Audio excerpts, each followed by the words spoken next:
Waziri wetu Mjumba Onesmus Murkomen in cash 3 million shillings. Tena waziri mtakuta haraka nyingi kama haraka ni 3 million ya notice za kutoka. So familia hapa iko mpakia chairman mwenyewe ama wani mwisho. Bunge, ladies and gentlemen, welcome back to BAV. This is Bunge Audio Visual.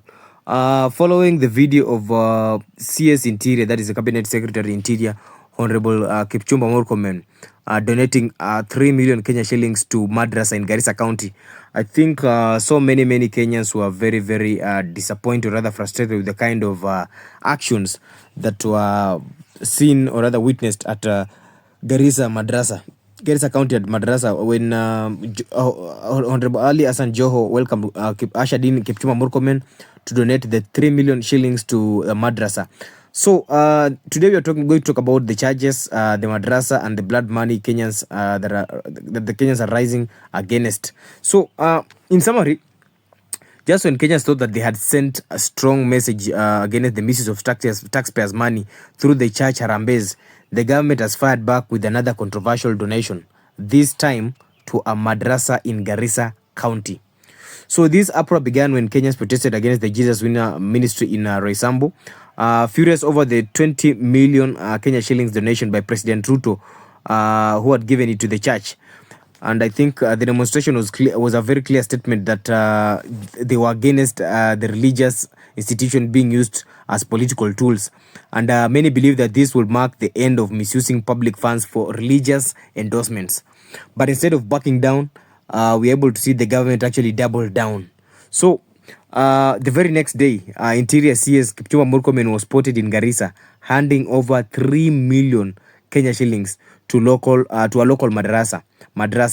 So the move immediately sparked outrage online, with Kenyans feeling betrayed and insulted. The government wasn't just ignoring public outcry; it was showing Kenyans the middle finger, like it was telling them, "Fuck you." So let's talk about a new wave of protest and the hashtag Occupy Madrasa Garissa County.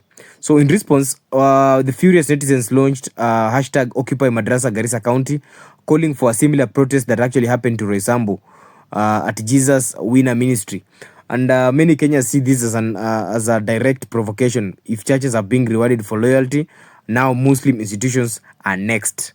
So the anger is palpable because some Kenyans are vowing to only vote for independent candidates in 2027.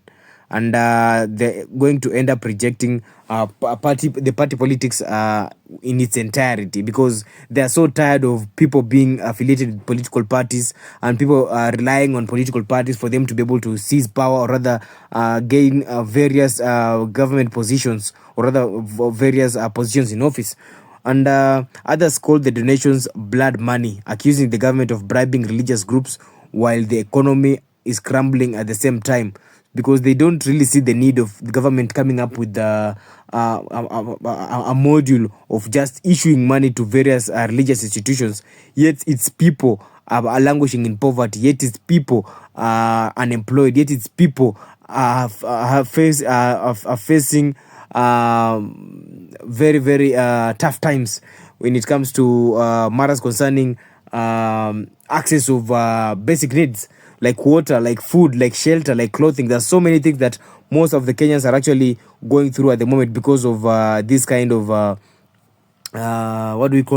ignorant and ill-mannered government. So I don't know, because there's also some point whereby I saw critics arguing that religious institutions are being used as a soft power tool to silence opposition and maintain control, because at the moment we have no opposition. Literally speaking, we have no opposition. You've seen recently during the signing of the MOU by ODM and UDA, that is the Memorandum of Understanding, by both leaders of opposition and the ruling party, that is Honorable Raila Odinga and President William Samoei Ruto. They came together, signed a Memorandum of Understanding, and now they're working together, meaning there is no opposition, because the opposition the then opposition is now a part of the government, and Kenyans have nobody to air their cries to. and they think the only person who's going to save them is they themselves, nobody else, because the opposition leader has already been compromised, which is a very, very sad state of affairs. So let's also talk about the pattern of deception. So what I can say is that this isn't an isolated case, because Ruto's government has been accused of strategically handing out money in places of worship to secure political allegiance. And from Christian churches to Islamic madrasas, this message is very, very clear. So support the government and you'll be rewarded.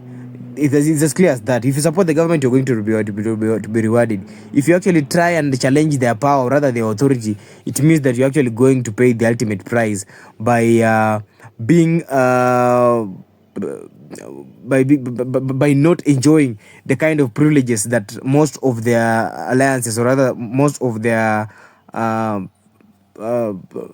team members are enjoying. So what is this? So what does this mean to the Kenyans and to the nations at large? So we've seen Kenyans are still waking up, and the question they're still asking themselves is, why is there money for Harambes when the public hospitals are underfunded? And why are religious institutions getting millions while things like youth unemployments are skyrocketing at the same time? Whereas on the other side, the economy is crashing and crumbling, and is actually experiencing what you call a downward spiral. So let me get your thoughts in the comment section, guys. What's your opinion on this take of those in authority, or rather those serving in various government positions, are donating money to various religious bodies? Is this the breaking point, or what does it mean to the Kenyans? So this, for me, I'll say that this is the latest stunt that has had many Kenyans wondering, are we witnessing the start of the true people's revolution? Because the Gen Z uprising against the Finance Bill 2024 really shook the country, proving that young people aren't afraid to stand up for what's right. And now, with religious donations becoming a new battleground, could this be a spark that ignites the next wave of resistance? Let me get your opinions, or rather your thoughts, in the comment section below. So one thing I'd also like to inform you guys is that in this episode called Bunga Podcast, I'm your host Buffy, and we're going to actually give you a breakdown on what has been happening not only in Kenya and across the globe as well, because the government's recklessness spending on religious institution has really cost the country's economy. And we've got so many hidden agenda behind these donations. That's one thing I can assure you guys. And the question is, the question also of the day is, why are Kenyans rallying under hashtag Occupy Madrasa Garissa County? And whether this could be the final straw that leads to the real change in 2027 or not. Where do you see Kenya as a country in 2040, or rather 2030? So the battle lines are drawn, and the question I also like to leave to you guys is this the moment that Kenyans finally reject political games and demand true accountability? So let me get your comments. Let me get your comments, or other opinions, in the comment section below. Until next time, stay tuned for more updates. I love you so much, guys. Continue subscribing to my channel. Continue liking my videos. Continue commenting. Give me your opinions on whatever you're talking about, and also give me something that you think is going to happen. Give me your future predictions about the economy of this particular country. Stay tuned for more updates. I love you guys. Thank you very much.